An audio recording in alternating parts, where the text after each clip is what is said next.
Olá pessoal, tudo bem? Tudo jóia? Para quem não me conhece, meu nome é Marina Rubini, eu sou médica residente de psiquiatria aqui em Brasília, Distrito Federal.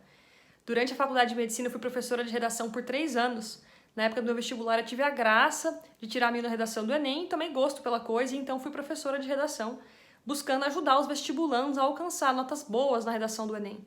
E nesse ano de 2020, nós vimos aí então que o Enem cobrou um tema muito interessante, que é justamente o estigma associado às doenças mentais no contexto da sociedade brasileira, um tema muito atual e pertinente.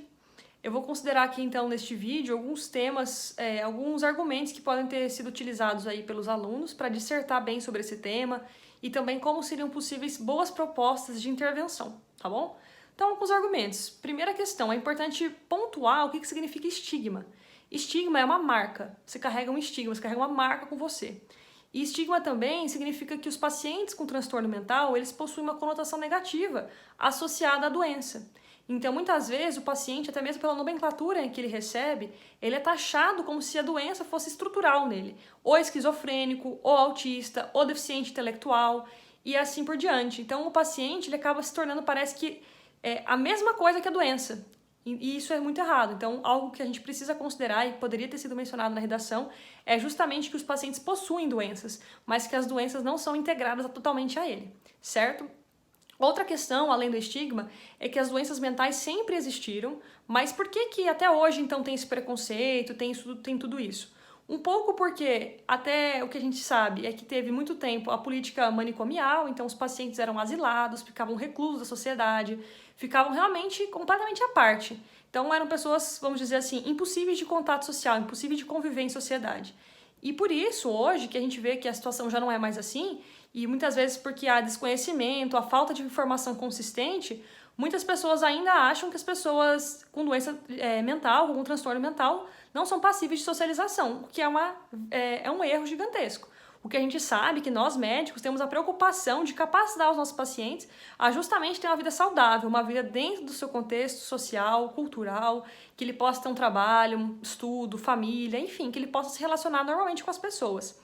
E então, assim, é muito estigmatizante por isso, por um passado de políticas manicomiais, por falta de informação consistente e também porque as famílias muitas vezes veem os seus doentes, veem que os seus doentes têm pouca visibilidade, porque principalmente pelo Sistema Único de Saúde, muitos pacientes não conseguem assistência adequada, seja porque falta o CAPS, que são os Centros de Atenção Psicossocial, seja porque falta atendimento ambulatorial, o que é um problema gigantesco. A gente sabe que pacientes com transtornos mentais, eles não podem ser vistos apenas em uma única consulta, mas eles precisam justamente também de um acompanhamento longitudinal, ou seja, ser visto em vários momentos.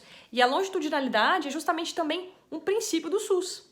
A facilidade de acesso e a longitudinalidade. Então, os pacientes precisam ser acompanhados, precisam de um acompanhamento que às vezes dura anos ou até mesmo a vida inteira.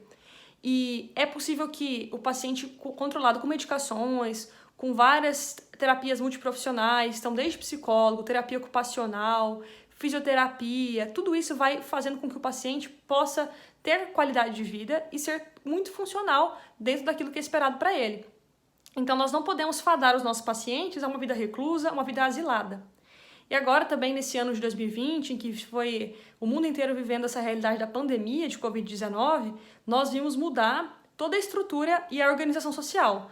Crianças e adolescentes em casa, sem poder frequentar escolas presenciais, tendo que assistir às aulas online, também os pais, muitos em regime de home office, muitos tendo que empreender também para garantir a renda da casa.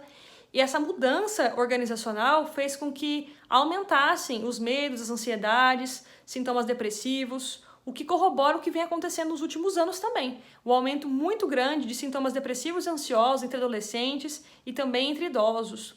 É algo que preocupa, os níveis de suicídio entre jovens acabam sendo uma das principais causas de morte entre jovens no Brasil.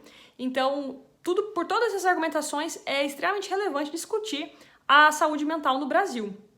Como proposta de intervenção, fica também importante ressaltar que o Estado precisa ampliar os ambulatórios, precisa ampliar centros de atenção psicossocial para transtornos mentais, bem como para o uso de álcool e drogas, que são uma população também muito esquecida. Precisamos também conversar com as famílias para que se amplie o nível de informação, para que as famílias busquem zelar pelas suas pessoas dentro de casa que possuam uma limitação, porque afinal de contas a limitação física muitas vezes ela é objetiva, ela é fácil de visualizar, mas transtornos mentais, por se tratarem de uma dinâmica mais mental, não são perceptíveis, mas isso não significa que não exista, não significa que o paciente é preguiçoso, que ele não tenha vontade, isso é terrível, né? O paciente fica taxado de uma série de nomenclaturas que não condizem com a realidade. Então, essa questão de mudar, o governo ampliar e também a família mudar a sua percepção dos seus parentes que têm algum transtorno mental faz total diferença, tá bom? Tudo isso poderia ser colocado no texto. É basicamente isso, eu deixo também aqui o meu canal aberto para caso vocês tenham interesse em fazer algum tipo de pergunta. E eu fico muito feliz com esse tema do Enem, espero realmente que cada vez mais dentro do Brasil as políticas de saúde mental visem a serem ampliadas e realmente ajudar essa população que tanto sofre. Um abraço para todos. Tchau, tchau.